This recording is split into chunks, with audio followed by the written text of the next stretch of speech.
Is a brand new edition of Flyers Daily, a Monday edition. You know what that means. It's a Monday with Meltzer, but it is brought to you, as always, by Ticketmaster. Make more memories live. We've got a lot to discuss in this episode. Our remaining 5 question marks heading into the 24-25 season, and also some other elements to dip into, including Alexei Kolosov, and we're going to talk to Bill Meltzer about where he was this evening. So joining us from PhiladelphiaFlyers.com, NHL.com, and HockeyBuzz.com, it is Bill Meltzer, fresh from the Flyers alumni camp. How was it, Billy? Amazing. You know, this is the 10th anniversary edition, so a big celebration. And you know, you're hanging out with really several generations of Flyers players, and you know, they couldn't be more gracious. And you know, we had tonight's dinner at Adrian's at Wells Fargo Center, and that was it was over the top. I mean, those guys outdid themselves. So you know, tomorrow, as we're recording this, you know, it'll be the championship game, and it's been just some really fun hockey. And you know, if anybody ever wants to participate, I highly recommend it. I guess the only thing I would say is that they sell out fast. It sells out every year and quickly. Yeah. So if you're interested, you know, you can drop me a line on Twitter or whatever. I'll make sure you get the information before they go on sale in January, because the spots don't last very long. You know, the thing about it is, in sports, you know, just about anybody can get tickets to a game and go, you know, kind of see it from there.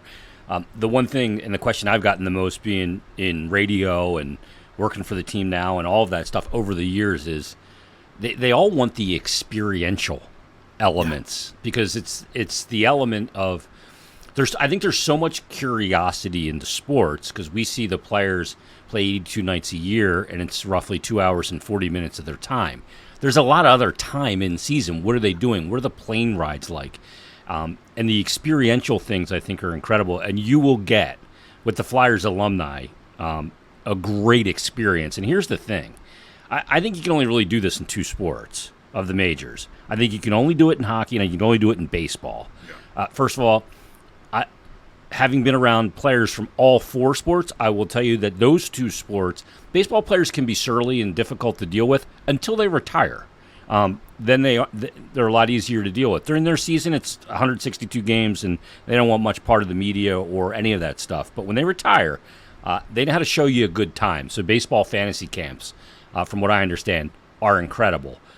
The NBA, they just don't do it. They've made too much money, and they're going to live their opulent lifestyle. And in football, I just don't think it's feasible from an insurance standpoint and everything else. Yeah, it's not really conducive to have a whole team of amateur guys who play different levels, and you know, it works well for hockey. It can work for baseball too. Yeah. And you know, if you're the most diehard fan of a football team, you can't name all 50-something guys who are there, especially because guys come and go in special teams and whatnot. Yeah. You know, it's just a smaller team in hockey. You know, so yeah, it's very cool, and to get that experience and get to be around those guys that, you know, you either grew up watching or you watched as an adult, and get a chance to get out there. It's incredible. Great stuff. And I'm glad to see that you got a nice opulent dinner out of it too, Bill. It's the second time I use that word. That's the days of Mr. Snyder. Yeah, and that actually no more chicken fingers and fries, Billy. No, not at all. And multiple guys pointed out, and a couple who don't even work at the Flyers organization, because a lot of guys have come and they've said that, you know, basically that they restored what it meant to be a Flyer during Ed Snyder's lifetime. Yeah, so, and reconnected with that alumni too, which I think is really important as well. Bill, before we get to the 5 remaining question marks, I know Danny appeared on our buddies Derek and Riley Cote's podcast, Derek Settlemeyer, on Nasty Knuckles. I saw a clip that they put out. I don't think the episode was out yet, but Danny had said that you know, they haven't been able to talk to Kolosov directly. There is obviously a language issue there. He doesn't speak English. But he did just recently change agents. Yeah. And that always makes me nervous when there's a guy that changes agents and he's got term left on the contract that he's under. It's like, okay, what's the agent there to do? The last agent is going to get the VIG on the contract should it be paid out. He left CAA, and he's got new representation. So where does this kind of stick in your mind with what just took place? And yeah, we haven't heard that he showed up on any training camp for the KHL, and they're getting closer to dropping the puck on the season. Yeah, they're about 2 weeks away from opening night, and they're well into their preseason now. We discussed this at some length a couple of weeks ago. There's been no indication from the Kolosov side that they're going to request a loan back to Russia, which is the only way he can legally play over there, unless he jumps his contract and they toll him for a year. It just becomes a huge mess. But is it possible it still happens? Yeah. But the fact that he has 2 years of term left on his entry level deal, and it's changing ages now, is curious.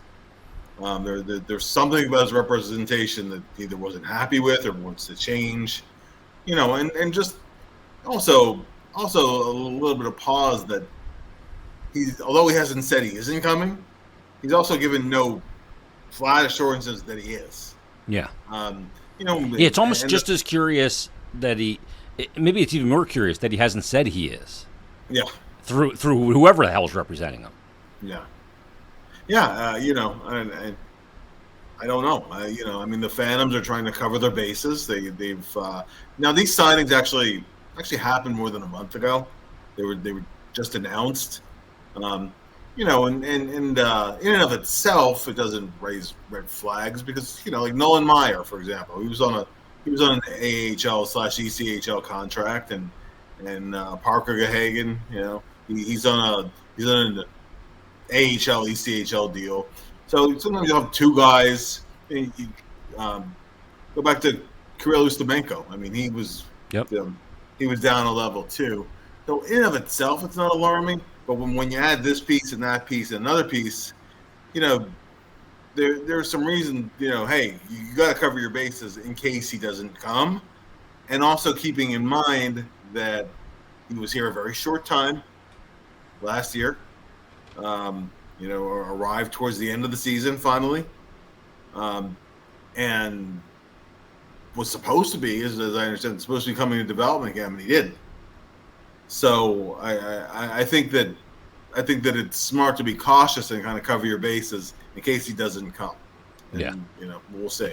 That's the position you can't get caught with your pants down. No. The fact that they haven't got assurances from his side necessitates you having to cover your own rear end here. Sure. I mean, the whole thing's starting to really stink to me. It's aggravating because they did do him a favor last year and loaned him back there.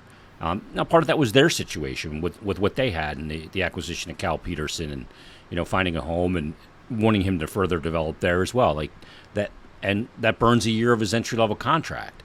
And then to turn around and not get responses, like this just rubs me the wrong way. It's not the way to operate.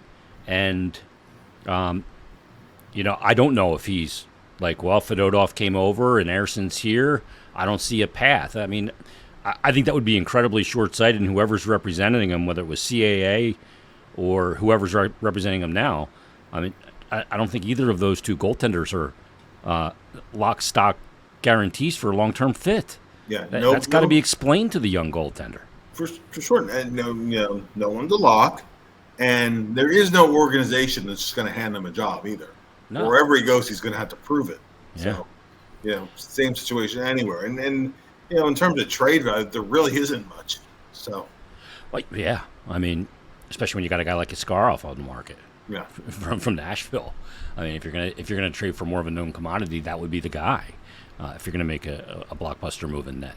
All right, let's get to our remaining top 5 question marks coming into the season. I guess the big question mark is will he or won't he show up? We'll make that a bonus for Kolosov.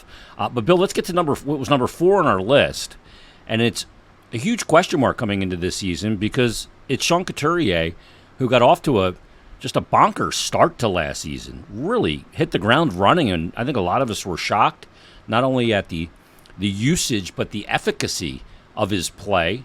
He looked a lot like the old Sean Couturier. He was never going to blaze up and down the ice, and he certainly didn't do that in the time that he missed the 21 months. But he did come in, have a really good start to the year. Then it appears as if he got dinged up at some point, probably around January. Started to see the face-off percentage drop a little bit. His usage started to go down, and we thought maybe, is this burning the candle at both ends, or is this him dealing with an injury? We do find out eventually because of the surgery that he was dealing with a core injury. But he's a big question mark coming into this year. He's not a young man anymore. He's coming in this year he'll be 32 in season. He did miss a good amount of time. Good that he got back last year and got the captaincy, but big question marks coming into this season for Sean Couturier. No question. If you draw a line in his season last year, he had 29 or 30 points, I think, but I think it was 29 points through 40 games. So basically a 60-point pace coming off of 2 back surgeries. I mean, that was a best-case scenario, what you could hope for. And then you mentioned it, I think it was around January 15th or so. Mm-hmm. I was at that road trip. They had a big win in Winnipeg. He didn't play. They had a nice win in St. Louis. He didn't play. Then he came back, but he was never himself again the rest of the season. And as it turned out, he was trying to play through it. Now coming off of really, being significantly hampered in the second half. As you said, his ice time was way down. He was averaging over 20 minutes a game through those 40 games. Now, was it burning the candle at both ends? Very likely. So I think that was a piece of it. I don't think I don't think we can say it wasn't. I think that was a piece of it, but but playing less often, moving down the lineup should have taken some pressure off of them too. It was really a tough go for Coots in the second half, and I think now in his 30s, with 2 back surgeries, with some kind of midsection core muscle, whatever it was that was bothering him in the second half of last season, it's a real concern. And which version or what in between the Flyers get this season, we're not going to know that for a while. We probably won't know that probably until next January. Does he get off to another quick start? I'd say it's more likely the other way around next year. Yeah. He doesn't get off to it. He's got to break the scar tissue down. It's painful to do that on a course abdominal surgery like he had. I think it takes a little time, and so look, he doesn't have a lot of burst to begin with, as I alluded to before, Bill. All that burst comes from your core. It doesn't come from your legs. Yeah, for sure. It comes from your core. It's igniting your core and how you skate. So how much leeway does he get?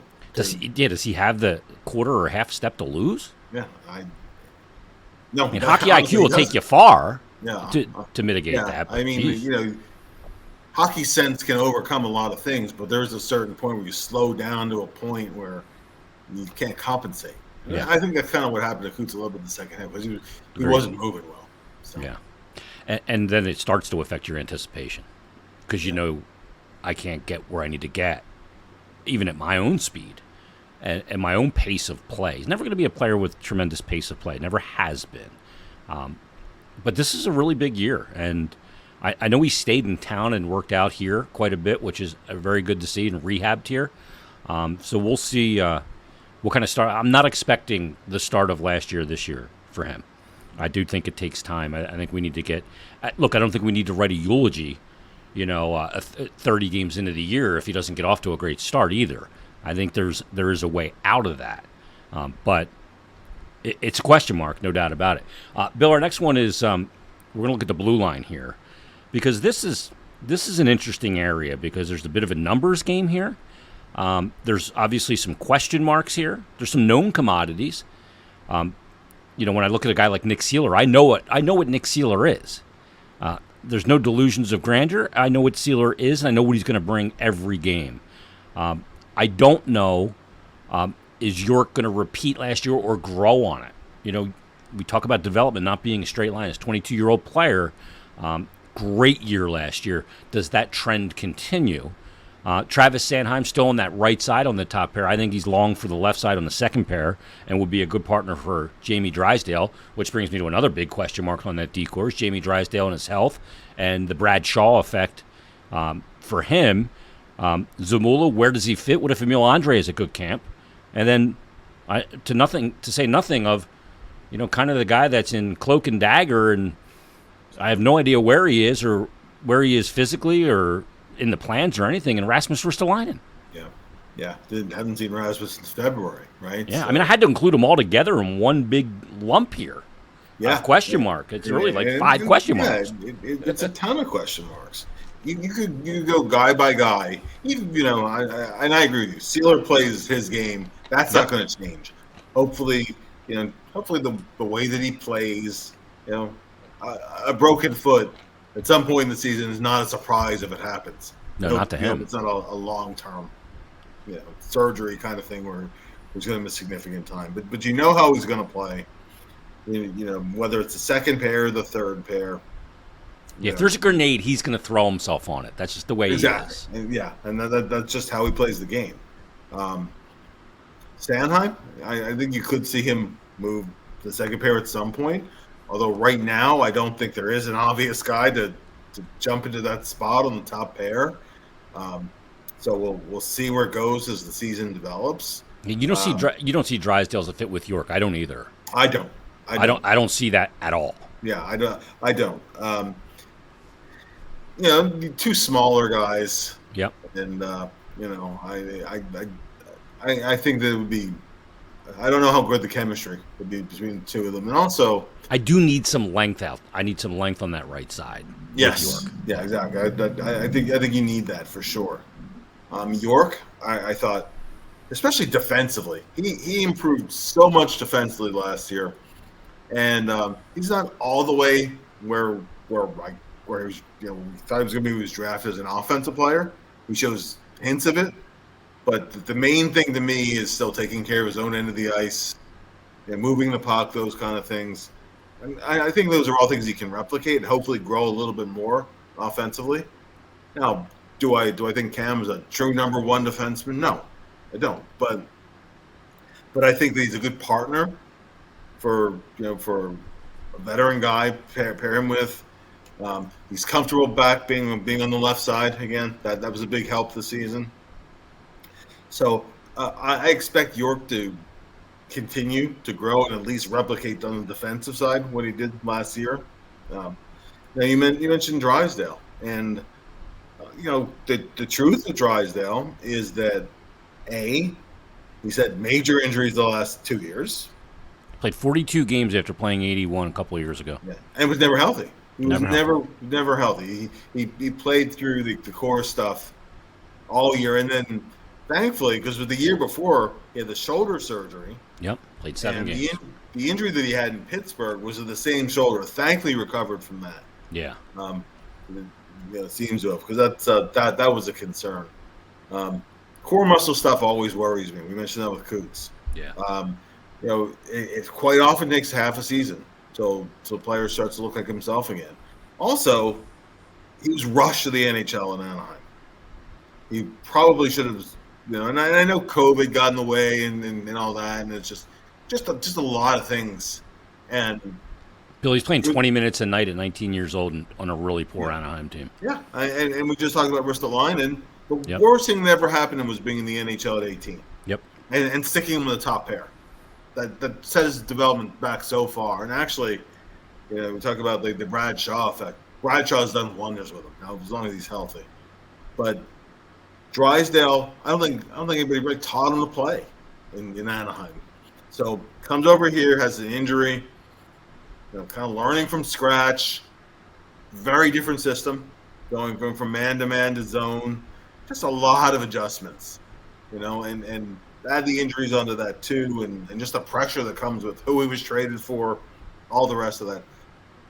I don't know what you're going to get on Drysdale this year. I do know that he needs to take a big step in the next year or two, if not right away, but within the next year or two, to develop into the player that the Flyers think he can become. He still is young, but he needs to start moving forward, and staying healthy is a big part of that. No question. And those are all question marks. We don't know. Yeah, and then Ristolainen too, obviously. Yeah. I mean, this is 2 off seasons in a row where he's dropped into WITSEC. He's in witness protection. Yeah. He's going to come back and find out that he, did a a tour of the convent this summer. I mean, we found out last time he was at military training. I was stunned. One player that Bradshaw hasn't had a positive impact on in his time here, one, and that was only Tony DeAngelo. Was the only one that didn't fall in line with what Bradshaw was preaching and teaching. That's the only player I can think of that didn't have growth under Bradshaw. And look, we know Tony's hard-headed, and headed for the KHL. So he hasn't signed anywhere yet. He was just he just did a pod with Colby Cohen the other day. He kind of saw that. Yeah, set some of that straight. Yeah. Situation. Tony is very hard-headed. And he's going to play the way he's going to play. He's going to carry himself the way he wants to carry himself. Yeah, to his detriment. And, one thing I say with Tony was he never publicly rocked the boat, but whatever he would say within the behind closed doors or the coaches or whatever or teammates, and Tony's bounced around a lot. It's not for no reason. So the Torts told me on Hockey and Hounds during Tony's year here, he's like, look, he's a competitor and he's a very precocious guy, and very verbal. He's like, I just got to get him to shut up, not say everything that comes into his head on the bench. It's relentless all the time. And eventually, in an 82 game season, you're gonna have times you're gonna be like, dude, will you just shut the, you got to stop. It's not productive anymore. But Tony just couldn't. He didn't have that filter. Bill, we're going to kind of our next two together, because one of the things we heard about, last season a lot, going into the season Torts was, we as coaches, we're going to be in there. We got to get that room right. And when we get it right, we'll start to get out of there because that's their space. But that room's got to get right first. Yeah. And last year we heard so much about the character of the room, how it came together, the group, and Sean Walker fit in, and obviously guys like Nick Seeler and, guys stepping to the forefront and adding leadership, whether it was Travis Sanheim, Travis Konechny, you have Scott Lawton, you had Sean Couturier, you have a lot of leaders in that room, and they all led kind of in different ways. So we heard a lot about that, and we heard a lot about the word belief in particular through the first 2/3 of the season. And when you're winning and kind of defying the odds, I think that's a much easier putt than when you're not. But that's something that's going to have to be part of this season as well. I don't think it's teed up for them to get off to the start this year that they got off to last year. The goaltending, and you don't have Hart, and there's a lot of elements here that make the start much more difficult this year than it was last year in hindsight. And we're going to tie these two together because that team unity and belief's got to be there. But a big part of that's also going to be the coach and how he manages this if it doesn't start off good. Managing it if it starts off good, I think, is pretty easy for a coach. Even Torts and a lot of coaches, and I remember this going back to when I played, when we played well, coach was hard on us. When we didn't play well, coach, that's when it was time to give a hug. I'm not saying Torts is walking through the room giving hugs, but the messaging of the coach and the unity of the team in the locker room and the belief, I think those two go hand in hand. I agree, and I guess if there is any silver lining of what happened late in the season, there was frustration. No doubt there was frustration, and some body language where the guys seemed to lose confidence. I mean, no one was scoring. No. Right? But there was no finger pointing.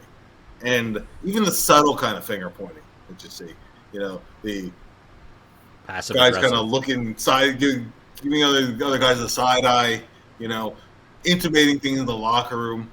There wasn't any of that. I wasn't hearing anything that was going on behind closed doors either.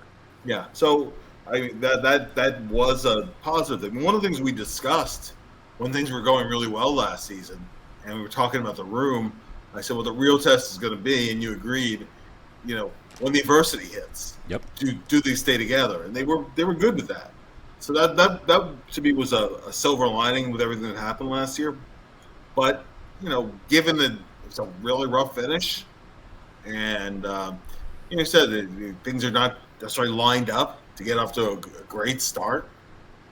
I don't know. We'll see where that goes with that. Plus, plus this is Tortorella's third year as head coach. Yep. He is After a season signed where he for one more. scratched the captain. Yeah, he scratched the captain, and honestly, everybody had things they could have done better down the stretch. A lot of guys, I include John Tortorella in that. I thought there were situations he needed to handle better. I think John Tortorella would say that himself. Yep. So, but this is a big year for him too, because he signed for one more year as head coach after this. He wants to avoid. Everyone wants to avoid a situation like they had in Columbus, going into a lame duck season. That's not good for anybody. No. It cuts off a coach's legs. It totally does. And then you add into it that Tortorella is, the oldest NHL head coach, the last active head coach. Now maybe Joel Quenneville comes back. Maybe some team hires Bruce Boudreau. But as of now, he's the only coach not born who's born before 1960. So that's becoming a dying breed.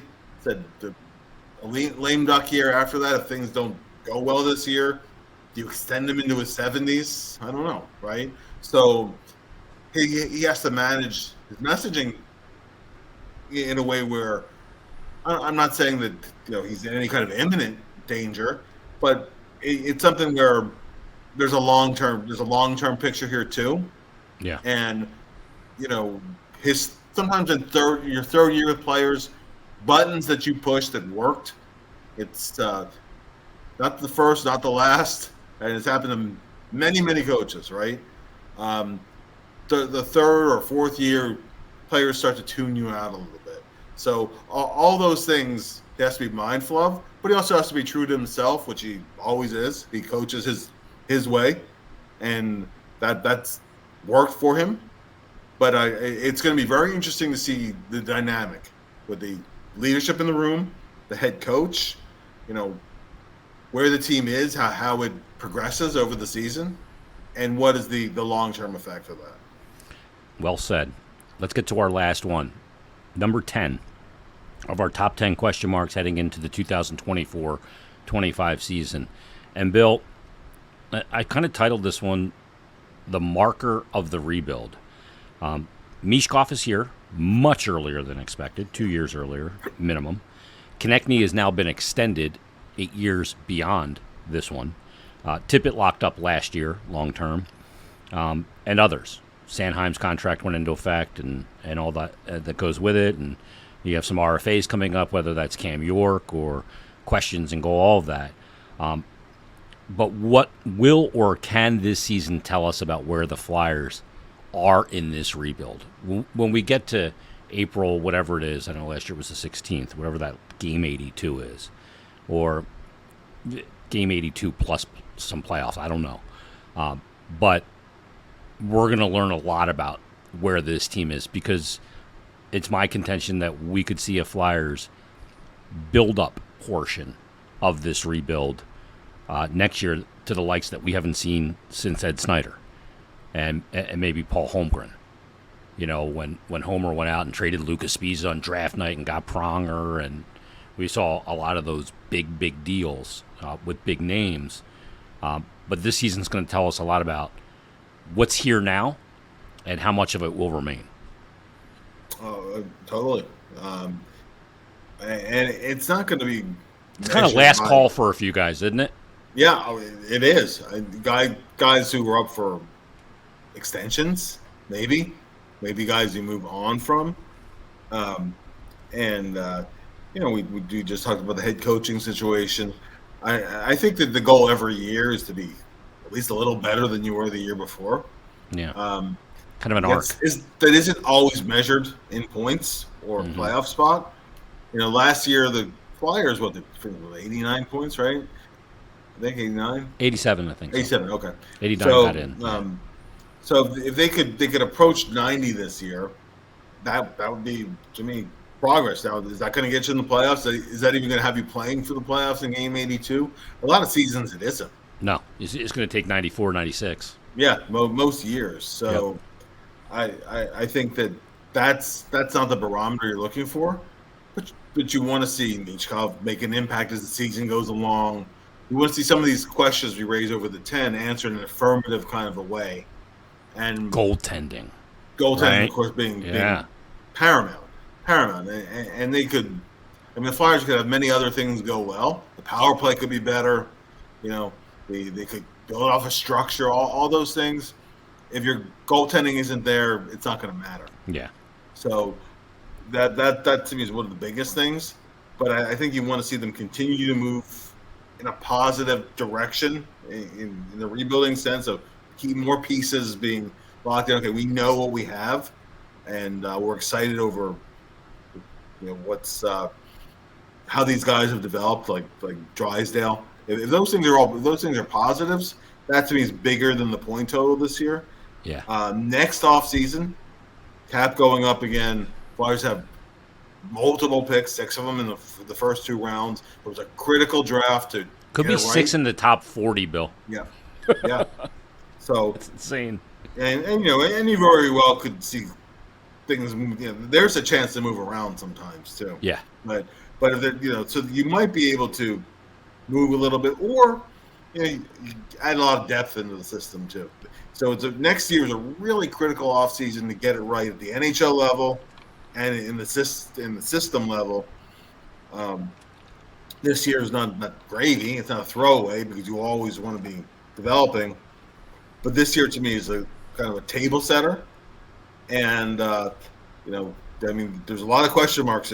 Can they take that next step building? To me, if they're even approaching those things, that would be a positive. Yeah, and you never know. Maybe what took place with St. Louis and Edmonton opens up another avenue of possibility to get what you want. Yeah. The offer sheets, not 1 but 2.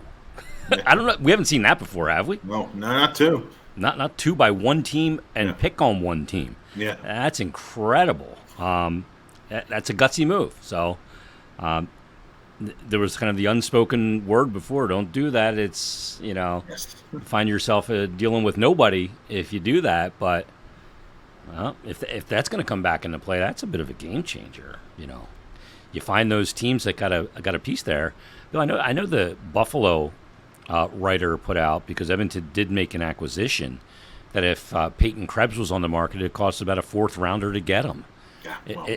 I mean, does that make any sense? I mean, that price is certainly not exorbitant. No, not at all. Not at all. I don't know that tomorrow. I don't know that he's ever going to be a top 6 player, which is kind of what he was touted to be coming out of junior hockey. But there's still his upside there. Yeah. He plays with some grit. He has some skill. I mean, there'll be a lot of teams that would be interested in that player. The Flyers being one of them, needing more depth at center. Yeah. So I mean, if that's really the price tag, I could certainly see the Flyers being a team that would be interested. Yeah, no doubt about it. Well, that's the top 10 question marks heading into the season. Certainly some great stuff, and we'll see where it all goes. We're getting close now, Bill. We're really kind of knocking on the door of September, which is captain skates and counting down the days. And Flyers rookie game coming up, I think, on the 13th and 14th of September up at the PPL Center. We were up there last year and did both those games 7 o'clock on Friday, if I recall, 5 o'clock on Saturday. 2 games. I know I got some people that want to go to the games as well. Brian Smith and I are probably doing the game Friday, streaming it like we did last year, and I believe TV will cover the Saturday game. So we're counting down the days. That is now less than 4 weeks away, mind you. I think it's about 25 days from now, so it's right around the corner. Read Bill's work at PhiladelphiaFlyers.com, NHL.com, and HockeyBuzz.com. We'll be back Wednesday, counting down the days to another season on a brand new episode of Flyers Daily.